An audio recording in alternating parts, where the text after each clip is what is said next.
Okay. Welcome to another meeting of the Python Pirates. You can access our current website at pythonpirates.org. We actually are having a huge relaunch this week of the new website, which is looking very snazzy. Super excited about that. Some new stuff coming down the pipeline. Totally revamped. We're getting serious. It's been 3 years. It's time to take it seriously. Just joking. We take it very seriously.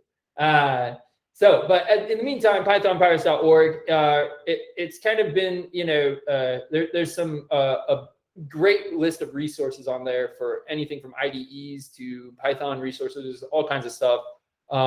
So definitely check that out if you're looking for resources.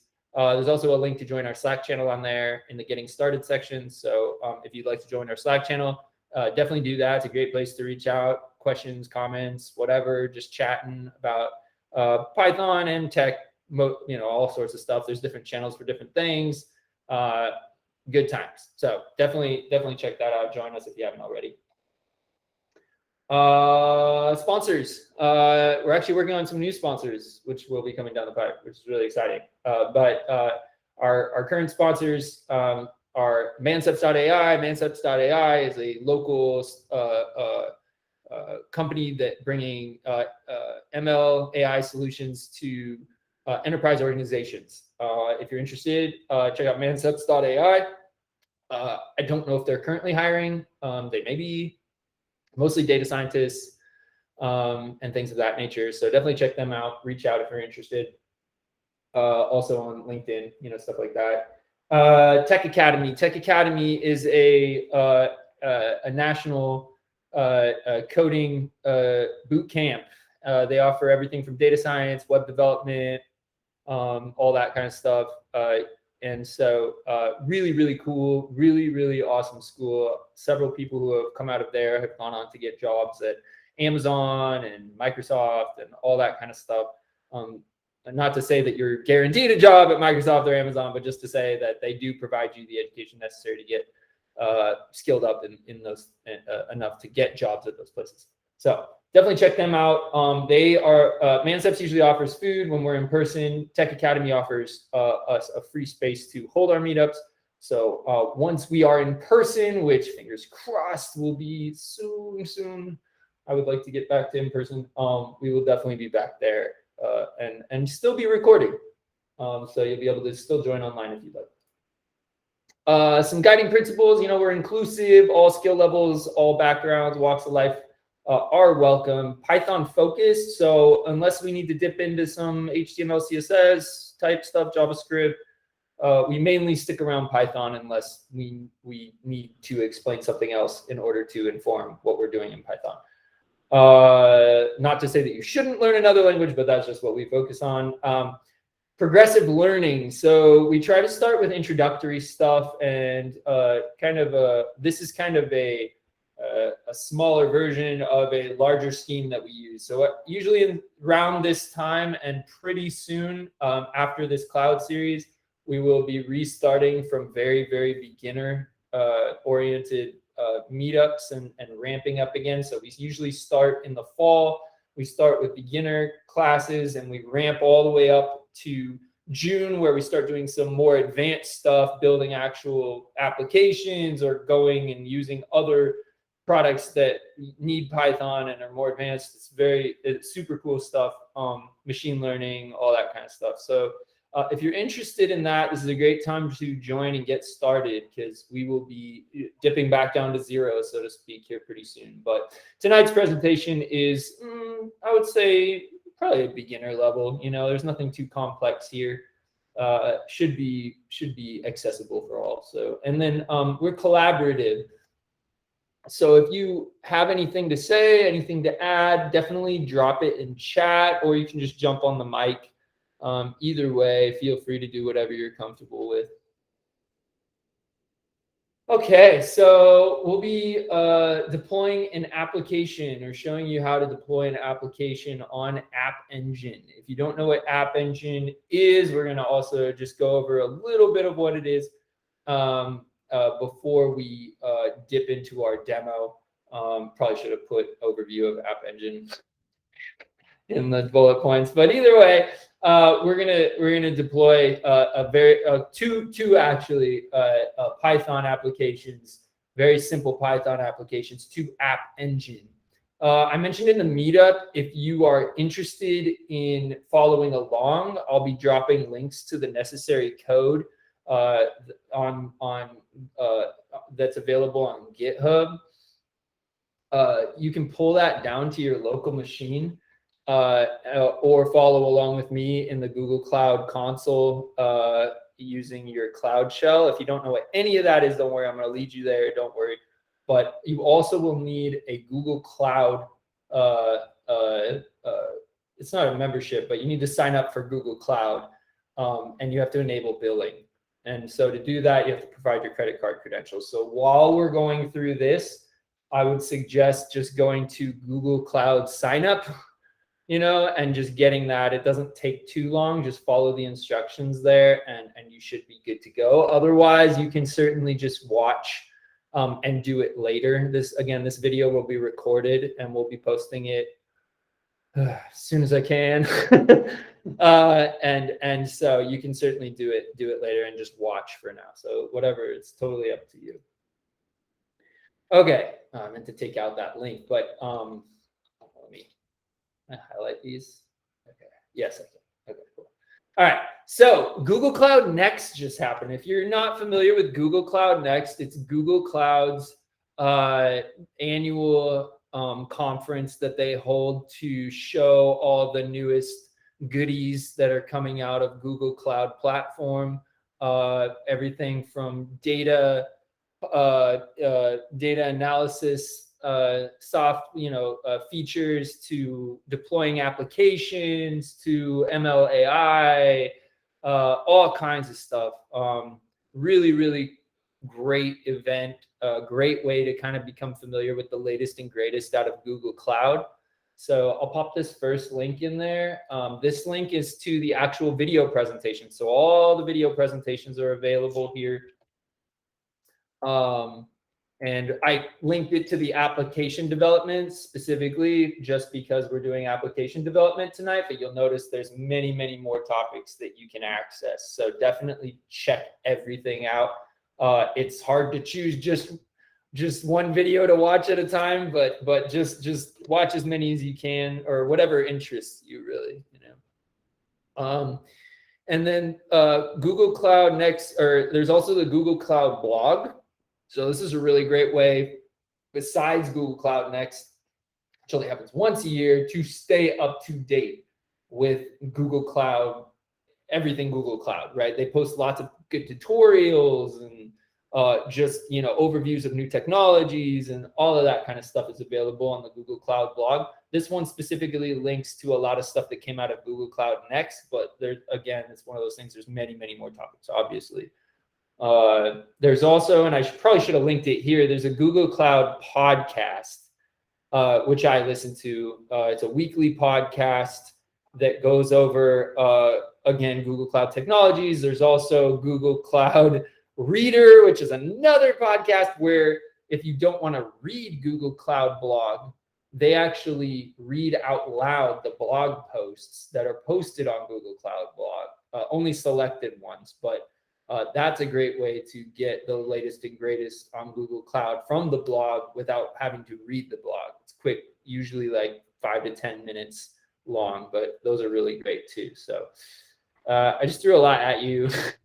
And by the way, I'm not paid by Google or anything to represent Google. I just use Google Cloud in my day-to-day, but many of the things that we talked about in terms of the cloud will translate over to Azure or AWS or whatever. So don't think that this is like, oh, I should be using Google Cloud. I mean, you should, honestly. It's really awesome. But if you choose something else, it's not going to hurt my feelings.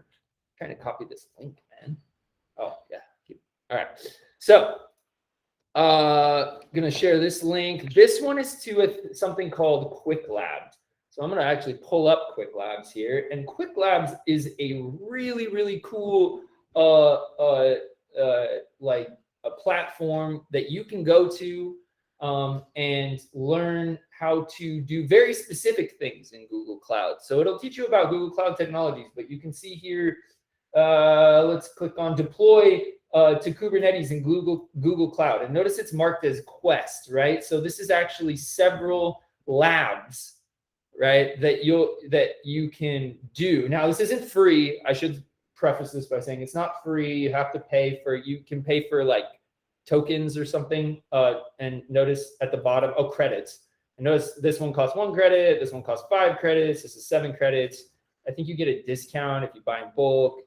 I think there's a subscription to it, but this is a great way to get hands-on. So it provides you a real Google Cloud sandbox environment where you can get hands-on Google Cloud experience without having to spin stuff up on your own project. Because when you do that on your own project, the clock is ticking, right, on things on your credit card, right? So this is a great way to get acquainted with Google Cloud hands-on without spending your own money.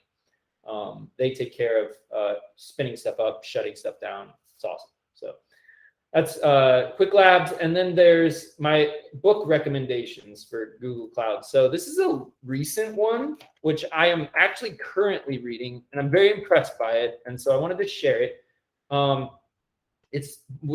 Came out this year, 2021, Google Cloud. So I always talk about certifications. The Google Cloud Architect exam is one of the top paying certifications of all certifications in the United States. So this ranks higher in terms of average salary than the PMP, CISP, like a bunch of these ones. So this is a very, very nice credential to get. Not to say you'll make that average salary, but with this credential, people who hold it tend to make more. So this is a great one to get. It's very, very difficult. So I don't suggest you start here. But it is nice just to read. If you read this, it'll give you a really good overview of Google Cloud and all the things it has to offer, kind of the philosophy and the thinking behind how it was designed and how to use it. So highly, highly recommend that book. This book just came out. I don't even want to say I recommend it. I don't know yet. I haven't used it, but I've been waiting for it to come out, and now it's out. It's the Google Cloud Cookbook. So it's basically, quote unquote, recipes on how to do specific things in Google Cloud. If you've ever used a cookbook, like a Python cookbook or whatever, same idea, right? There's a specific thing you want to do, and they show you probably like best practices behind how to implement it. And so I'm really excited to dig in and read this book. So those are those. Okay, so that's everything there. Any questions on that before we start on App Engine?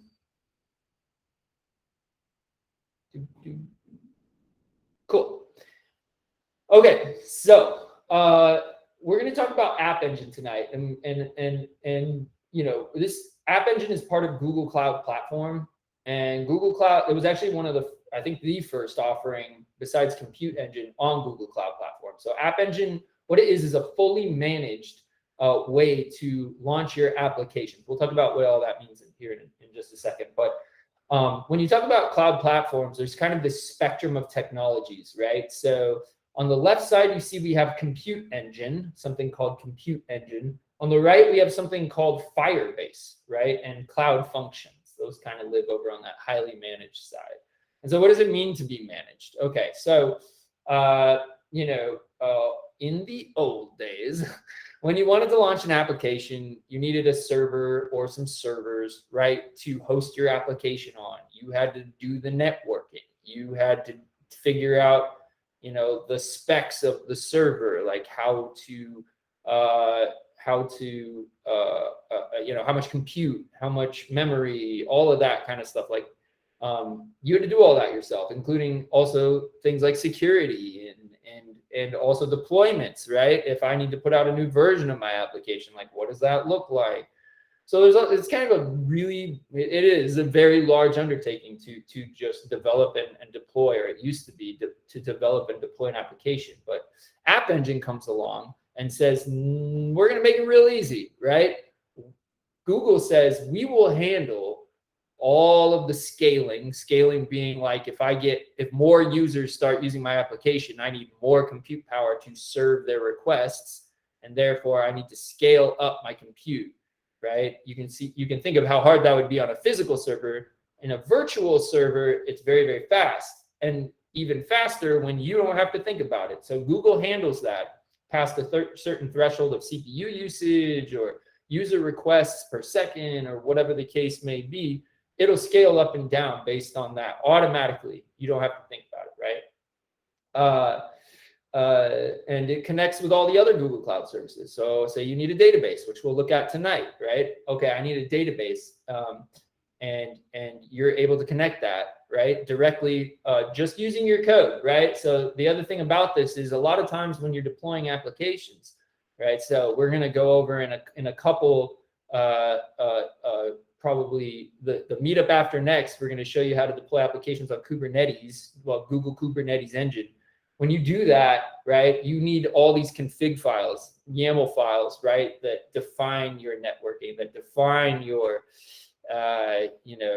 what your application looks like and all of these things and scaling and that kind of thing. While it's still easier than doing it on a bare metal server or handling servers, virtual machines yourself, App Engine says, now let's do that for you, right? You don't have to make any configuration files. Well, there is one, but it's very simple and very easy. And so now, if I'm a startup, I don't need to invest in all this capital to get going, right? If I have an app idea, I just write the code and I just throw it on App Engine and make it available, right? That's really, really nice for small teams. It makes them more agile, right? You can you can worry just about your code, right? Rather than having to worry about everything else that goes along with deploying an application. So hopefully that's clear. If you have questions, obviously drop them in chat or jump on the mic. But that's kind of what App Engine solves, right? Like that is the problem App Engine is trying to solve. And so we can see some of the benefits, right? So there's no need to worry about managing servers. We just said that, right? Like I did a bare metal deployment. I was doing bare metal, working on bare metal, and bare metal meaning like physical servers, not virtual machines, a couple of years back. And managing servers is a lot of work. That is a full-time job. While it's educational, it's also a headache, right? And so no need to worry about servers. Support for multiple languages, right? So you don't have to worry about installing, right? So when you're on a server, there's a dependency thing, right? You need to install your own, programming language, right? Python has to be installed. Maybe it doesn't come installed. Maybe it's the wrong version. You have to worry about that, right? Like you have to maintain that. And if you break it, you got to fix it, right? In this case, it supports multiple languages: Node.js, Java, Ruby, C#, Go, Python, PHP, right? Or any combination of those. And you can deploy your application. You just say, hey, App Engine, here's my app. Here's all my code. And it says, cool, man. It's like, I'll take care of it. So native support for those languages. If you have other languages, say you're doing an application in in Julia.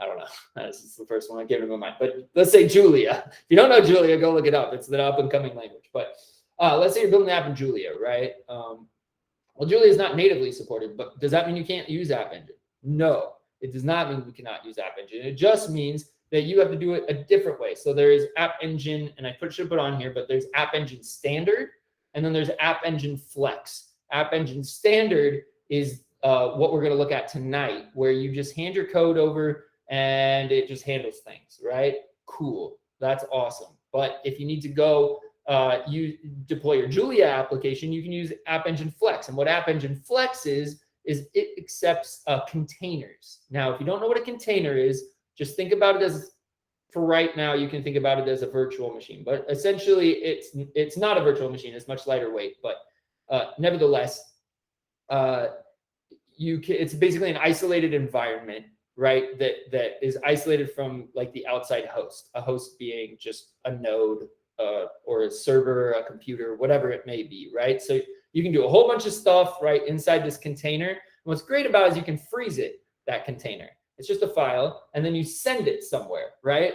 I can store it. I can send it to you. And when you fire that up, let's say using Docker, something like the Docker runtime, right? When you fire up that container, it should run on your computer exactly the same way as it runs on mine. It is indifferent to the host environment. So I could put it on my Ubuntu server, I could give it to you and it would run on your Mac or on a Windows.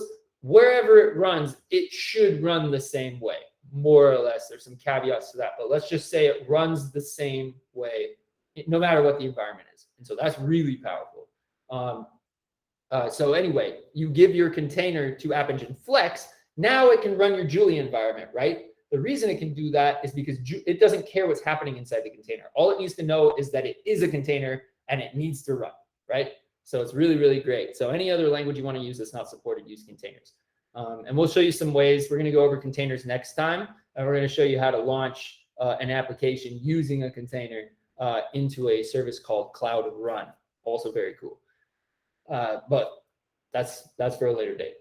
So we pay per use, right? So the way that Google Cloud works, and the reason that the cloud is so interesting to companies is because of this pay per use thing, right? Before, when I needed to launch my application, I had to forecast out how much compute, how much memory I expected my application to use. Well, what if I overestimate, right? I mean, hopefully I overestimate and then I get more users and then it ends up being used and I order more servers because I'm very successful. But let's say that you expect a certain amount of whatever and you want to overshoot, right? Undershooting is bad in a physical server world, right? Because if you get too many users and it overloads your server and your server crashes, well, your service is down, and that's not good either, which brings up another point that I'll get to in a second. But so what Google does is it gives you exactly what you need at exactly the right time. So if I have a spike in usage at 12 p.m. and at 1 p.m. that usage goes down again, well, Google will scale up your servers to meet that demand, and then it will scale down your servers once that demand goes away. And it handles that automatically. You don't have to do anything, right? So that's really great. So you pay only for the compute that you use, essentially the compute resources you use, right? So CPU matters, memory matters, storage matters, but overall, Google will handle that for you. You can get discounts. There's different, based on how much you're using, all sorts of stuff. But that's really nice. So you meet your demand where it is versus trying to forecast demand. Cool. I'm sure your finance department still wants you to forecast demand, but nevertheless. At any rate, so that brings up two things, right? One, well, what if I want to serve, a user in China, and I want to serve a user in Germany, and I want to serve a user in the US? What do I do? Well, Google will make your application globally available. So like you can make your application multi-regional. Regional meaning there's different regions around the world where Google has data centers, and you can host your application there. And therefore you'll be close to your users. Therefore your application will perform better because there's lower latency, less time for data to have to travel from point A to point B. So that's really great, right? And it's easy, right? Because if you had physical servers, well, you got to put your servers in Germany or China or whatever, and then you got to handle all that and blah, blah, blah. So here you just say, hey, I want my app to live here, here, and here, and Google's like, cool. And so because you're on a global network, Google's global network, it's no problem. Really cool stuff, right? The other thing is it handles durability for your apps, right? Like so if I need to, if let's say one of the data centers, like a Google data center, which is where your app is being hosted, right? In a Google data center, that's what the cloud is. Let's say one of those data centers burns to the ground, right? Does that mean your application burns to the ground with it? No. Google replicates your app automatically into multiple zones, which are within a region. So let's say in region 1, zone 1, data center or data centers burn to the ground. Well, you still have replicated versions of your app in zone 2 and zone 3. So you don't have any downtime, or you have reduced downtime, right? So that's super cool. And it should look seamless to your users. Like your users won't know that zone 1 burned down, which is awesome. So those are two cool things. And then no need to manage and deploy configs. We talked about that. You're just worrying about your code. Okay, so that was kind of a whirlwind. I know that's a lot. I have a video that goes over more in depth in just the cloud, like cloud platforms in general and Google specifically, but again, it carries over to other clouds. So we'll get that up on the YouTube channel. And if you're curious, you can go watch that, and I'll ping you guys on Slack once those are ready. Maybe send out an email to you. And there's a little diagram over here I have. This is just what kind of it looks like. So you deploy an application. You can deploy it, what's called a service. So for those of you familiar with Kubernetes, it is Kubernetes running under the hood on App Engine, okay? So just be aware of that. But for those who aren't, doesn't matter. It deploys what's called a service. That service can have different versions of your application running, okay? And those different versions of your application can have multiple instances of that version running. So that was that replication we were talking about, right? So not only do you have multiple versions, you have multiple instances of that version. So let's say this instance on the left, let's say that's in zone 1 and zone 1 burns down. Well, this instance on the right, the traffic then gets routed to there because zone 1 or instance 1 is unresponsive. And so your app does not experience any downtime, or your users don't experience the downtime, right? Your app is obviously down in a zone, but it doesn't matter. And I'm not sure, but it might spin off another, like, because in Kubernetes, what actually happens is you specify how many instances of your application you'd like to have running. So it may be the case that it spins up one more instance of your application in a zone. So you have like multiple instances of your app running in another zone, but I'm not sure about that, but that would be interesting to find out. Okay, so lots and lots of stuff trying to explain what App Engine is. Hopefully you understand the basics. Basically, you just give your code and Google handles the rest. So you don't really need to worry about any of what we just talked about. So if you don't understand it, that's okay, because that's what App Engine's for. But if you do, you can see how powerful App Engine can be. Can I answer any questions while we kind of get this demo going here?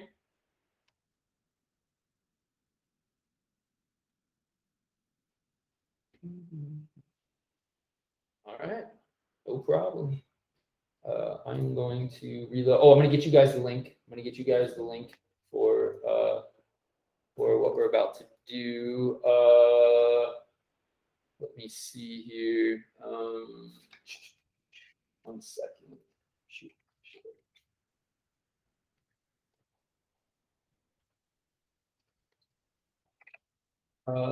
There you are.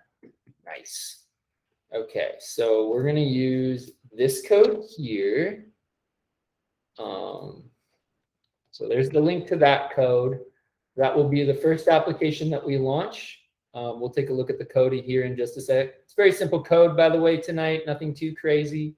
We're more concentrating on launching applications than actually understanding Python applications. That's a topic for another time. But these are Flask applications. So if you're used to Flask, then this should look very familiar and very, very easy to understand. If you're not, we're going to go over it so you can have a basic idea of what's happening under the hood as I show everything that I've been working on. Okay, cool. That's not what I want. That's my Jira board. There we go. All right. What happens when you do demonstrations on your work computer? Hopefully I didn't just reveal company secrets. All right, here we go. All right, so let's start from the very beginning, right? So when I go to my console, I'll see this window, or you should see this window. Okay, and here this is called the Google Cloud Console. And what this is a GUI that sits on top of a bunch of APIs, okay, that exist in the world. Many written in Go. If you've heard of the Go programming language, Go is very popular at Google.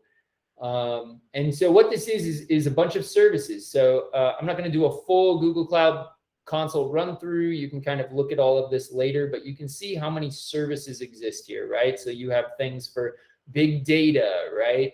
You have things for networking, right? So VPCs and so forth, databases. So here's all these the databases. We'll be spinning off a SQL database tonight. Some serverless stuff. Remember, the serverless is like the fully managed stuff. So Cloud Run, Cloud Functions, and then here's App Engine, which is the one we'll be using this evening. Cloud Run is for next time. So all of this kind of stuff. So let's do what we were going to do tonight. First things first, what I'm going to do is I'm going to go up here and I'm going to say activate Cloud Shell. Cloud Shell is a small VM that Google reserves for you to use. And you also get persistent storage that attaches to here. I think it's, what is it, 50 gigs, something like that, that you're allowed to basically use, right? So you can see here, even though this VM just spun up, I have stuff on here, right? Look at, I have my Hello World, and I have my Cloud SQL, right? And what this is a Linux virtual machine. All right. And so what's great is you can upload things from your local machine straight to this machine, right? And you can use it within here. You could also do Git is available on here. You can clone repositories into here. You can clone your own code into here. You can upload files from your local system into here. You can do all kinds of stuff. Even more so, Google Cloud Shell comes with an editor. It used to be its own proprietary text editor, which was not so great. But now they partnered with Microsoft, which is very weird. But they partnered with Microsoft, and now we get VS Code in the browser, running on your Cloud Shell, and you can edit code directly in the browser or in the Cloud Shell, and then deploy things onto Google Cloud Platform. What's nice about the Cloud Shell is that you are already in the cloud, and so authentication is much easier to the different services that exist here. And we'll show how simple it is to run things. I'm assuming you could do it the other way around then, if it's a VS Code IDE in a way, where you can go from like edit on your local machine on VS Code and then upload to the cloud server? Sure, and you don't even need to upload to Cloud Shell. I mean, if you're doing it locally, ideally you've downloaded the Google Cloud SDK, which is their software development kit, and that comes with all the things that are already preloaded into the Cloud Shell. That way you can interact with Google Cloud from your local machine versus having to live in the cloud. This is kind of a quick and dirty way to edit code in the cloud. If you're just doing maybe a demo like we're doing tonight, you're working through some documentation or something on Google Cloud Platform. If you're doing full development, I don't know, developing on your local machine is probably the preferred way to go. But I like this for when I need to just like test something. I'll put it into the Cloud Shell. I'll run it from the Cloud Shell, and it's really nice for that. So, gotcha. Yeah. Okay, so we're in our Cloud Shell, right? Which again is a VM that we can use to interact with Google Cloud Platform. It has the Google Cloud SDK already in it. And what we're going to do is we're going to take a look at our Hello World directory. Hopefully you've been able to grab that directory. And in this directory, what you're going to see is, I don't want to get rid of this because it's in my way. You're going to see this thing called an app.yaml file. And this app.yaml file is, I remember they said no config files. Well, it was kind of a fib because there is one config file, at least, that you'll have with your application. And that's this app.yaml. But all that's in this app.yaml is, in this case, this is it, right? Because this is all comments. It's just, what is your runtime? Well, we're saying runtime is Python 3.9. That's it. You just tell it what your runtime is. And what we can do is we can go look at our application. Okay, so here we have, if you know tests, right? So you can look at your tests here, right? And then you have your actual application. Now this application is as easy as it gets. This is a Hello World Flask application. You'll see this all over the internet. All it does is returns Hello World. Okay, so when we go to the route, which I'll show you in a second, this is a route that's being defined, which is just at /, which means it's just at the base level, and I'll show you what that means here in a minute. It's going to return Hello World. That's it. All you're going to see is Hello World, right? It's going to be running on localhost at port 8080, and it's running on the debug server. Flask comes with a server that you're a development server. Flask comes packaged with a development server. When you're in production, you do need to configure an actual production server. So make sure that you do that. Don't run this is not a secure server, and it is only single threaded. Okay. That was my kid. And so that's it. That's all this does. So really simple. Give it a requirements.txt. So notice that we're just defining what our requirements are in, if you know Python, in a requirements.txt. That's it. And we're saying, hey, all we need is Flask, right? And what we're going to do is we're going to go back to, so we open a shell. So let's open a terminal. We'll grab this terminal. And what we're going to say is gcloud app. Okay, so the gcloud is the command line for interacting with most of Google Cloud. There's two others, gsutil, which interacts with cloud storage, and BQ, I think it is, which interacts with BigQuery. If you know BigQuery, it's a managed data warehouse solution, but that's another day. For now, we're using gcloud app, which holds all the App Engine commands, right? And we can see here that when we click that, it says command line argument expected, and it shows us all our command line arguments. You can put a -h there and get the same thing. But anyway, our command that we're going to use is gcloud app deploy. Enter. Also make sure, oh crap, I just made a boo-boo. One sec. So we're in, we need to be in our directory, sorry. So you need to be in the directory where your app.yaml lives. You can see hopefully the app.yaml here. And we'll say gcloud app deploy, enter. It'll ask us a question. So there's lots of different things that we can configure with our application, right? So we can just give it the code, say gcloud app deploy, it will deploy. But we can specify things like, there's probably a flag, I would imagine, to tell it where our source is, tell it our target project. So right now we're an investment app, but maybe we're deploying to a different project. The target service, so we can name the service. Right now we're just using the default service, but we could have said in our app.yaml, we could have said, like, I think it's just service, and then you could have called it like my service, right? And then it would deploy to my service. For now, we're going to use the default. And then a version, right? So this is a unique ID for the version, just in case you need to roll back.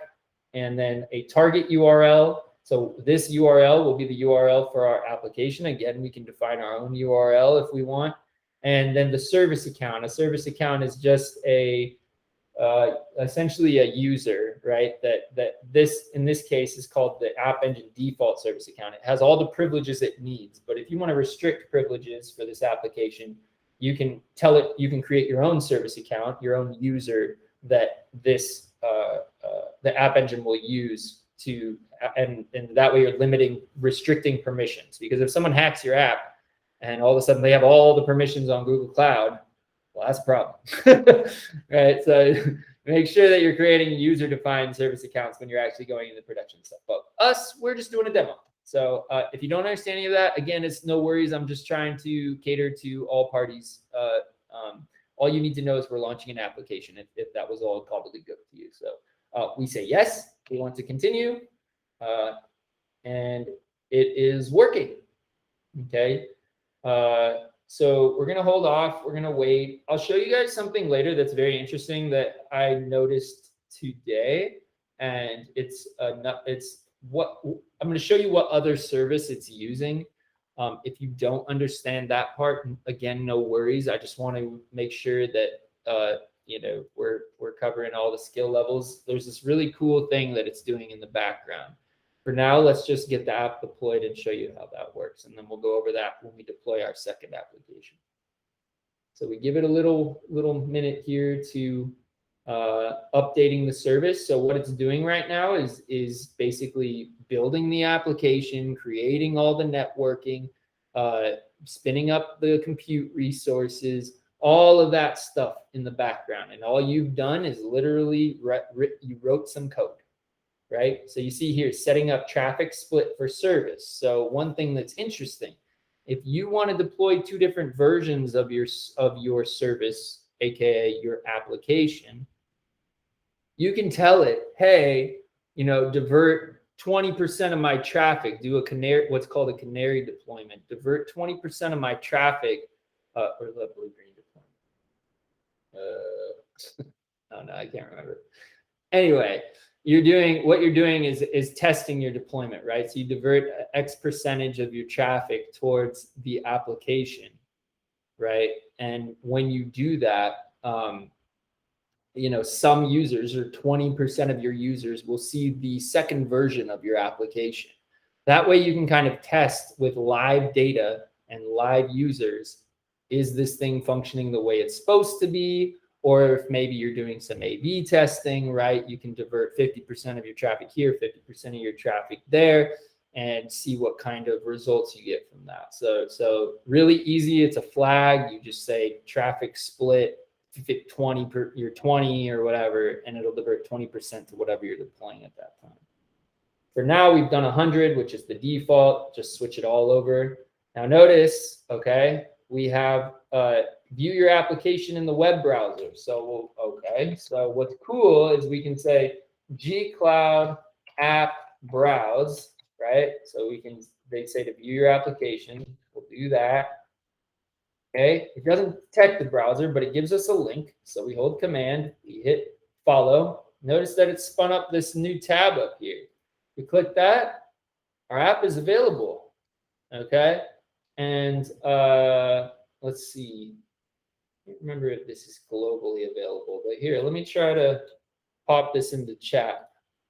Let's see what happens. I don't think I restricted it, but it might come restricted as is. Try clicking that link and see if you guys can pull it up. Someone give me a thumbs up, thumbs down. I'm just curious.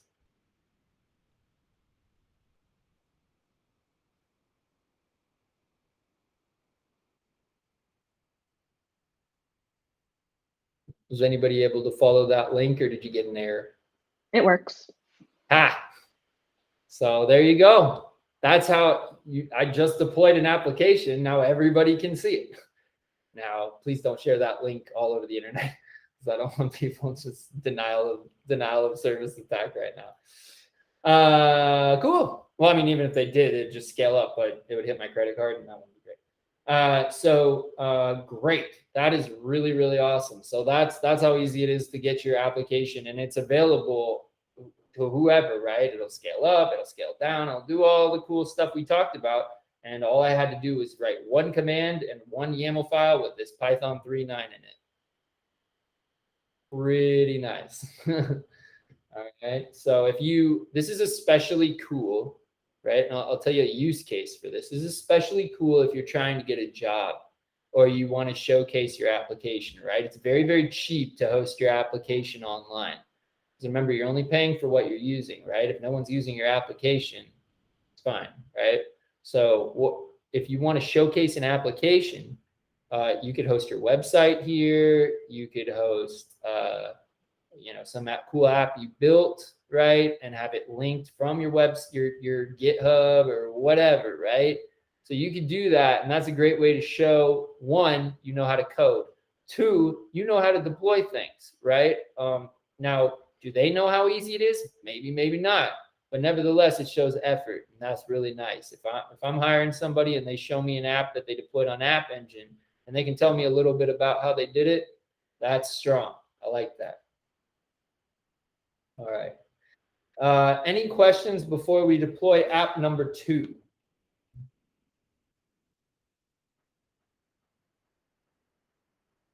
Cool. All right. So let's pull that down. We're going to open up app number 2. So this is Cloud SQL, right? So what we're going to do is actually connect to a database now, which means we need a database. Well, where do we get a database from? We can get a database right on Google Cloud. So I'm going to shut down my Google Cloud, my Cloud Shell here for a second. Great way to go around or search around is to go up to this search bar and you can just type Cloud SQL if you know what you're looking for. Appears right at the top. That way you don't have to search through this hamburger menu for what you want.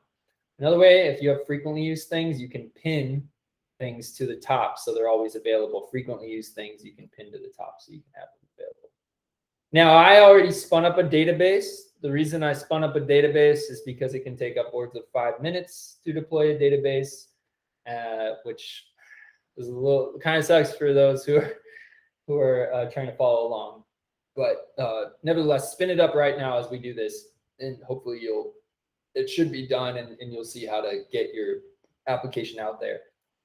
So you're going to go to create an instance. You're going to choose. You can choose any of these. They do have in the same application code. They have it available for Postgres too. We're going to do MySQL. So we choose MySQL, and this window will pop up. Now you also need to enable the Cloud SQL API. Okay, so it'll tell you. It'll be like you haven't enabled this, and then you just enable it, and that's all good. Notice our database version we're using is 5.7. That you can choose that here. We go 8, we go 5.6. We'll leave it everything as the default. All I did was I said demo DB, right? You want to set a password for your database, whatever you want it to be. Password doesn't really matter because you're not using it in production. So it's just so you know, right? Now notice we're in multiple zones here, right? So you can specify your zone, the primary zone. Okay, so let me backtrack real quick. I was mentioning multi-region. Again, you'll have to deploy it to other regions. So I'd have to deploy it to the region near China, near Germany. Here we're deploying to the US, but you automatically get multiple zones when you do that. So I say I want to deploy to the US West 1 region, which is Oregon, just in case. US West 1, let's say I wanted to deploy there, which exists, here it is, right here, Oregon. I'll stay in Central 1. So let's say we're going to go to US Central 1, okay, and I select multi-zones. Well, it will replicate my application to multiple zones without me having to do anything. I just say I want that, it'll let me, okay, and you can specify what you want down here. Otherwise, leave it as the default, it'll choose for you. There's some configuration, lots of configuration. You can configure your storage, your machine type, your connections. You can do private IPs, backups, blah, blah, blah, blah. Automatic backups automatically enabled. So you don't have to worry about backing up your database. It happens for you automatically. If your database goes down, data is still available. All right. So all I did was said create instance. All right. Once all that, and I type the password, and then I say create instance. It creates my SQL database for me. Once that happens, you get something like this. You'll get the green check mark once it's available. Okay, never save my database. Okay, and then we get kind of these different strings and stuff. You notice here we have CPU utilization. We're very, very low because we're not actually doing anything. You can see some logging here. Here's the default service account that this database is using. We talked about service accounts earlier. They actually have links to tutorials from the console, which is really nice. So if you're not sure how to use a service, usually there's a pop-up or some link within the service to say, like, want to know how to use this? And then you start it, and it'll give you a little tutorial on how to use it. Super cool. We can open Cloud Shell here. Yeah, so we can change this. Let's say active connections. How many active connections we have? Max connections. Does not seem that we have any. So no active connections. Our read and write operations. We haven't written anything. We haven't done anything. Here's our memory usage, so on and so forth. Close to 0. Anyway, that's all boring. Let's go. So what we're going to do is connect to our database, right? So one thing that you're going to have to do is copy this connection name, okay? And you can paste that into like a text editor or something, but you just need to save that. And actually, I mean, if you're doing this from Cloud Shell, you don't even really need to do that. You can just do GS. Oh, by the way, if you're in the console and you hit the letter G, the letter S, it's a shortcut for bringing up the Cloud Shell, okay? So just a little hint. I always try and figure out shortcuts when I'm using things because you can maneuver much faster. Okay, so now we're back in our Cloud Shell. We go back to our Cloud SQL, MySQL. Okay, I'm gonna wait for that. It's gonna load up here in a second. There it is. Okay, no worries. Sometimes it takes a second. So okay, so here we have. All right, so notice here in our SQL app, a little more complex, but nothing crazy, right? So we define these variables, and these variables are pulling environment variables. Notice our username, password, database connection name. And then those are fed in down here. They're using PyMySQL. You might be using SQL Alchemy, whatever the case may be in your particular app. But here they're using PyMySQL, and all it takes in is the information of the database.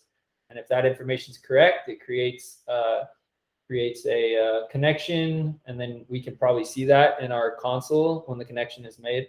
And then you can execute select now as now, right? Which just gives us the current time. So you see current time equals the result that you get from this, and then it just returns that. So it's very, very simple, but it's just for demo purposes. So how do we get set these? Do we write it in the code? No, we never hard code database connection strings, passwords, usernames. Never, ever, ever put that in your code base. That should always be a configuration option outside of your code base. Now, I will say here we are setting these environment variables in, where are you, app.yaml. I don't even know if that's the right way to do it, okay? There are things called secrets, and these secrets are encrypted, and you need to have permissions to access them. That would be my preferred method, because anything in plain text will be available for anyone who hacks into your application to see, use, and in the end, obliterate whatever you have created. So definitely encrypt your passwords, usernames, all of that, account keys, whatever it may be. Anyway, side note. So here, back in our app.yaml, remember we defined this in our last one. Well, now we can define these env variables. So that stands for environment variables, okay? And I actually have, grab them really quick.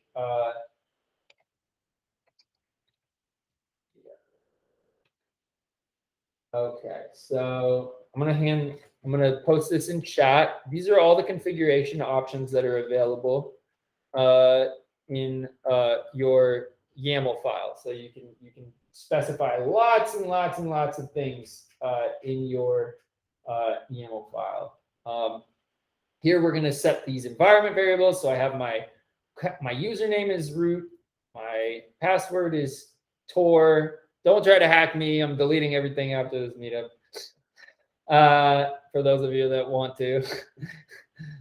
We have our demo DB. Okay, that was the name that we gave our database. And then we have this connection name. Remember, that's the thing we copied from the console. If you didn't copy it, doesn't matter. It's right here because we're in our Cloud Shell. We can just click it again and go in here and paste it. Really, that's one thing that's super nice about the console is if you need things, you can just grab them, that's really nice. There's other ways to do it. Obviously, everything's an API, so you can get all the information you need through commands, through the command line. Some things are faster in the console. Some things are faster from command line. So pick and choose, right? It's up to you. But here, anyway, we set all these strings, right? And theoretically, when we fire this app up, it should deploy and everything should be amazing. Will it? I hope so. So again, we go into Cloud SQL.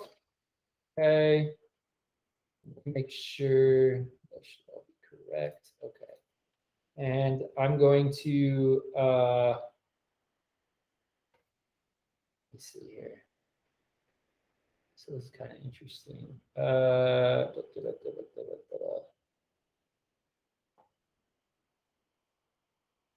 So I want to say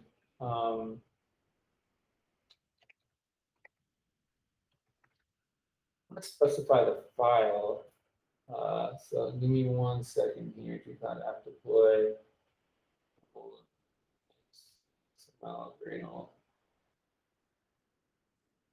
apps.yaml. Yeah, okay. So let me look at my app.yaml real quick. And GAE. Okay, GAE Cloud SQL config. Okay. Nope, that should be right. Okay. The only thing I'm struggling with is like, how does it know? I'm trying to think how it knows what application to deploy. Let's run gcloud app deploy and see what happens. Deploy.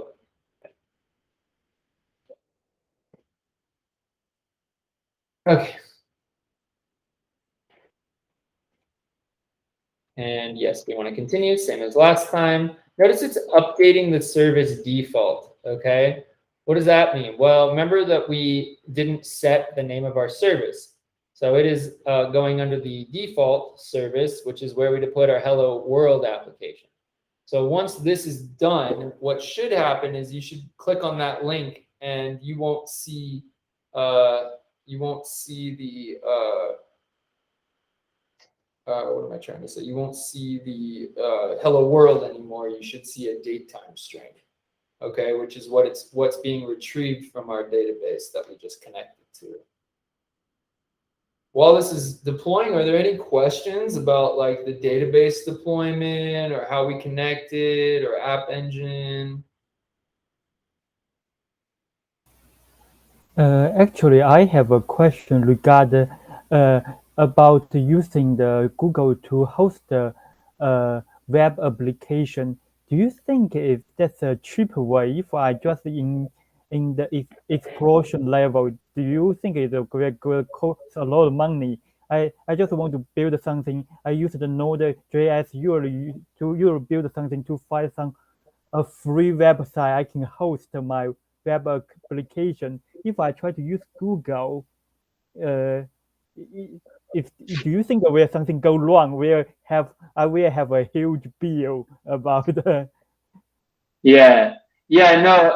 So there is, you do want to be cognizant of your costs, and so with App Engine, it is not expensive at all. App Engine itself, again, what you're paying for are resources that are being used. So if nobody's accessing your website that you're hosting, if that's what you want to do, then you're not paying for anything. If you have resources, it may not scale. If I remember correctly, App Engine doesn't scale to 0, so there might be like a small bill, but it won't be anything crazy. Where you start getting into trouble is if either your usage spikes due to either a security issue or you actually are getting more users, or if you're using other resources, like say you've spun up this database. Well, now you're using, compute on the database, so that will cost a little bit more. But one way that you can figure out how much it would cost, right, is if you go to Google Cloud Billing.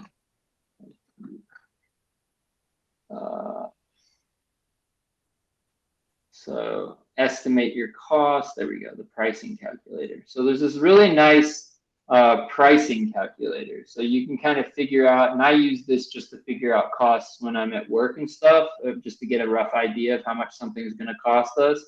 But you can use it to say, like, let's say I deployed, and let's say I have 1 instance per hour, and add to estimate. Notice the cost, right? Instance hours. I'm still in the free tier. So what ends up happening is Google Cloud offers a pretty generous free tier.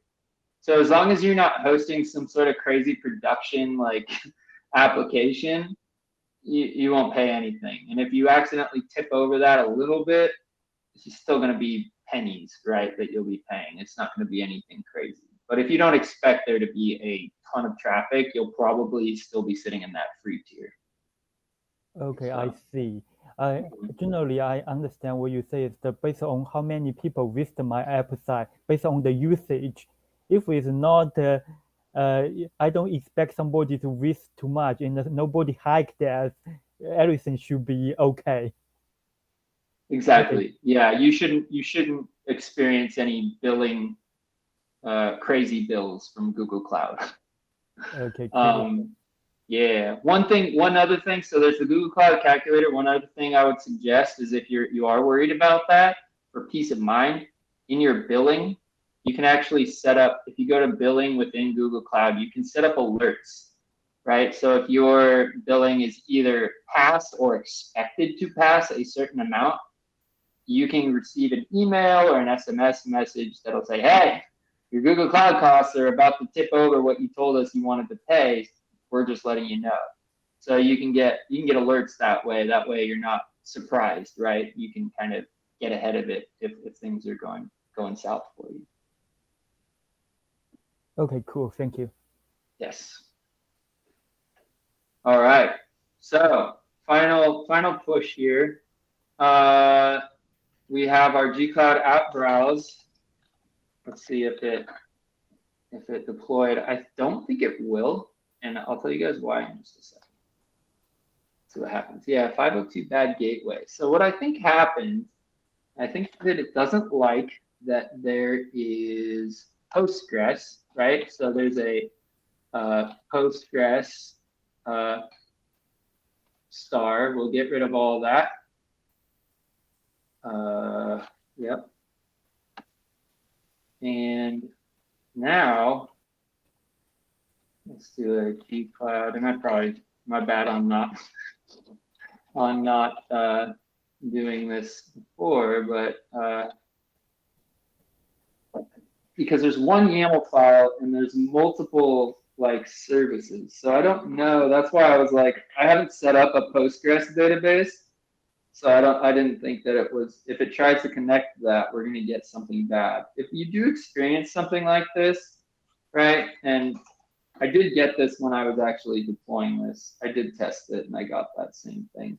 And I believe that's the reason why. But when that happens, you'll get application errors, okay?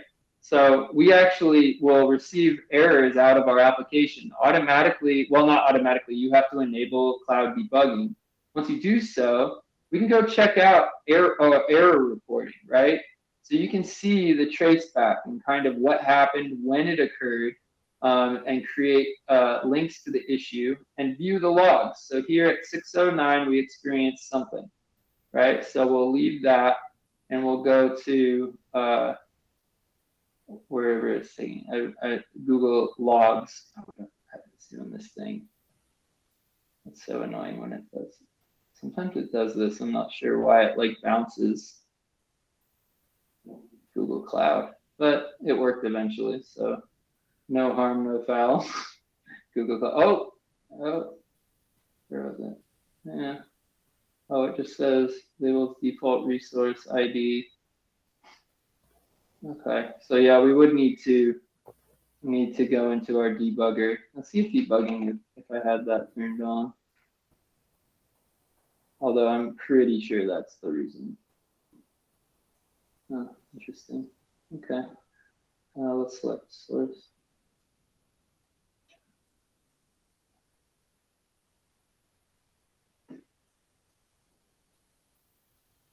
Yeah.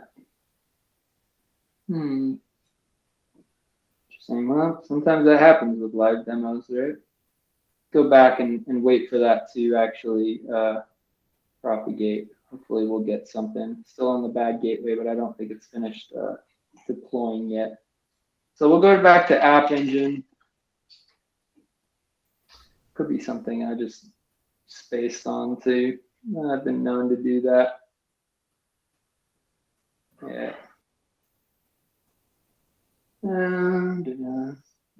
We'll wait for it to push through a couple more times. Let's see. We'll go to our services. We can check our services. You can check when it was, the last version was deployed. Notice we've deployed 5 versions. Last deployed at 6:11. It is now 6:12. Yeah. Well, something happened. I'm not sure. 502 bad gateway. I'd have to play with the app a little bit. That's unfortunate. But nevertheless, I think that we've proven our point.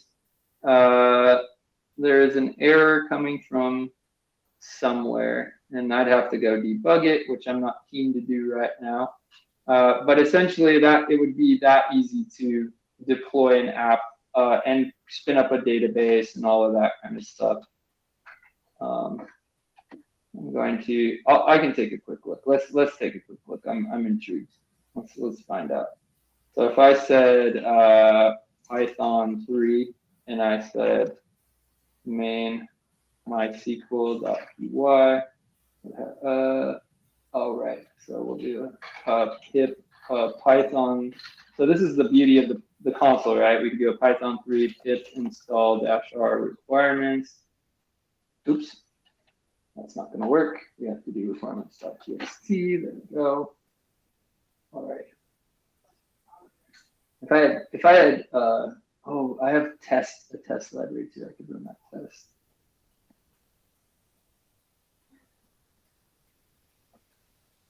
Okay, so what we're installing, and probably I should have done a virtual environment. You should never install directly in, but I did. Oh well. Python 3, and we'll do main mysql.py. Okay, so what happens here? So we can go to the preview. Okay, now we got an error. What do we can't connect to MySQL server on? Oh, it's trying to connect on. Right. Okay. Connection refused. I see. Create connection socket. It's trying to connect on localhost. So anyway, I don't know, unless you guys want to watch me debug this. I don't think we need to, but I am going to take a look here really quick. So just to wrap up, what we did was we deployed an application. We saw that it was immediately available online for anyone to browse to as long as they have the URL. Again, you can specify your own URL. Once you deploy that app, you can then make edits, deploy other versions easily, define traffic splitting so that you can have some traffic going to one version, some traffic going to another. You can do different types of deployments, testing your app with live traffic. Then we saw how to spin up a database, input our strings here, right, our environment variables. And then we were able to, well, theoretically, we should have been able to deploy this application and have it connect to the database. We're experiencing a database error somewhere, or an error somewhere with this, and I need to figure out kind of what that is. But we can stop there for the main meetup. If you want to leave, you can. If you want to stay and see me go into debug mode, you can certainly do that too. But I appreciate everybody's time tonight. For those of you that stuck around, and definitely join us next time for our third part of kind of this cloud series. Well, we'll be containerizing an application and showing you how to deploy that into another managed service called Cloud Run, which is similar to App Engine, but just a little more involved. So further down that spectrum that we were looking at earlier. Okay. So if you want to drop now, you certainly can. I am going to stop the recording.